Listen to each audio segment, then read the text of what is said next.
Hi everyone and welcome to another episode of this week's newsletter. Coach Lawrence just discussing getting into the part of the season where a lot of people are looking obviously to hit the ball further and not just guarantee this with the ground conditions getting firmer and seeing the ball run. And we know that comes into play at Verulam as soon as these summer months start kicking in. But we still need an element of control, we still need an element of flight, and what sometimes we don't perceive or understand is to hit the ball further, we need to get the ball carrying, so to get the ball going through the air. So what I've got here is a client, and he's on basically an inclined slope, and hopefully you can make this out. So I'm just going to reference this with a couple of lines. So here's the angle of the slope.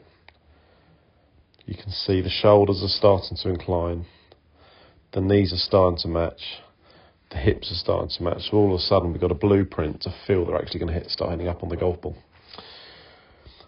Now what happens from here is that because there's almost a tilt away from the slope, the body feels inclined to,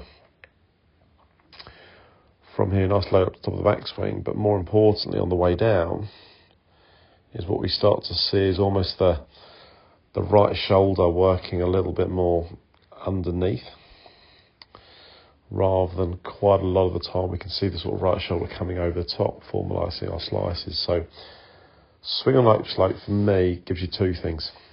It gives you an inclination of hitting on the up, and it also gives you a chance, as you'll see from here, of you squaring up the club. Because your feet are wanting to stay more engaged with the floor, what you notice is that the arms actually start to round themselves off a lot more. And what I mean by that is that the arms start to work harder. The body's now starting to rotate, but you start to see how for a right hand, the right hand starts to roll over the left there. So we get a better understanding of the club face, excuse me, starting to square itself off. So again, we did this a few times. Feeling on the way down that we want the club head, once it gets into this vicinity, to feel like it's then working up the slope. And you'll see here as the bottom of the arc here, club is now working up and past that arrow.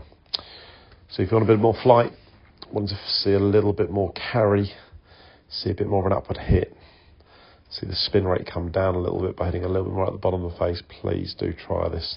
Great ideas of squaring up the golf club and hitting the ball higher. If you'd like to explore this further, please contact myself to get yourself booked in. Cheers guys.